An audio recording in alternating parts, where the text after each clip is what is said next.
Hello there, and welcome to this easy weightless knotless box braids tutorial. So, I've learned how to do knotless box braids on myself, and today I'm going to show you how to do it, and I'll be letting you know what products worked best for me. Stay tuned and click the like button down below if you're enjoying it. Let's get started.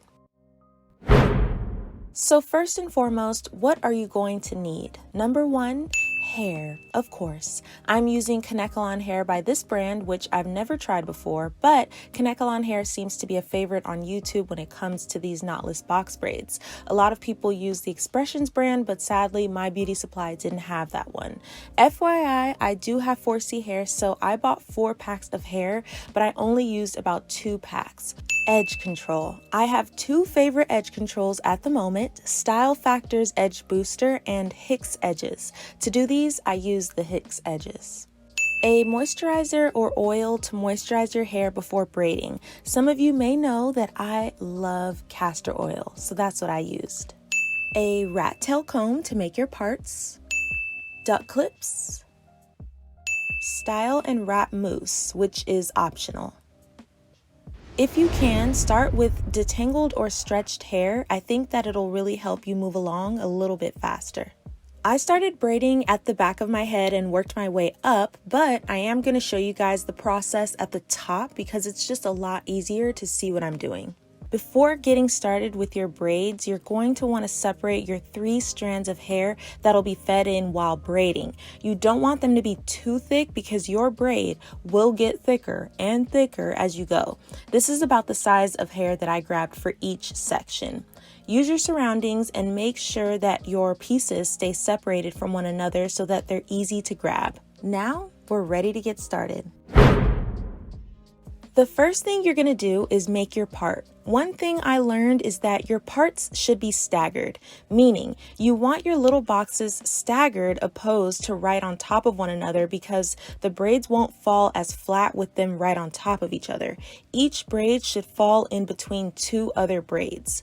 When you're making your parts at the back of your head, I recommend using your hand mirror if you have one so you can see what you're doing and to make sure that your parts are as straight as possible. Let's move on to the technique. Once you've made your part and you have your little box, use your duck clips to keep unwanted hair out of the way. Take the oil or moisturizer of your choice and apply it to your scalp and section of hair to make sure it stays moisturized while you have these braids in. Next, apply the edge control of your choice, detangle or comb the hair if you need to, and get prepared to braid. What you're going to do first is separate your hair into 3 separate pieces just like you would a normal braid. Start the braid as you normally would, doing either 1 or 2 crosses.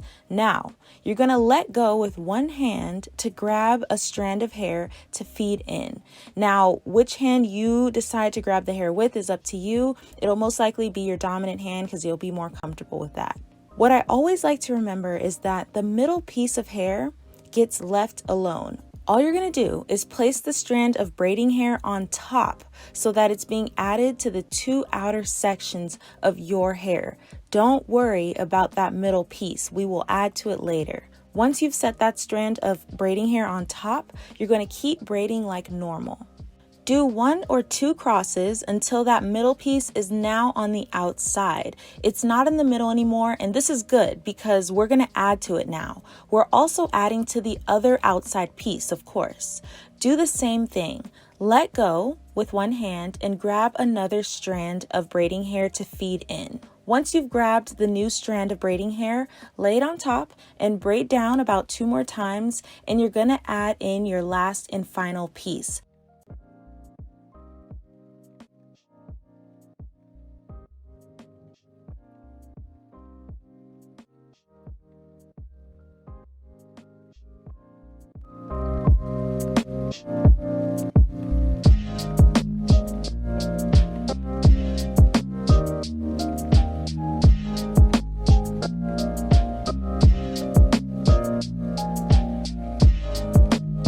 Lay it on top. Don't worry about that middle piece. Lay it down, attaching it to the 2 outside pieces, and continue braiding.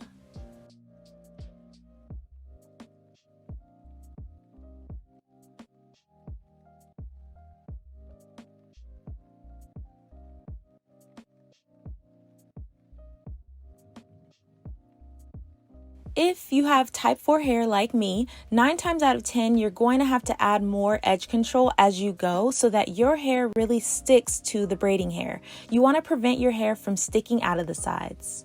If you need me to explain it again, please feel free to rewind this video to watch and listen. After you've fed in all of your pieces, the hard part is over, and now you can just focus on braiding all the way down. Braid down as far as you would like. I left about 2 to 3 inches of hair out at the very bottom.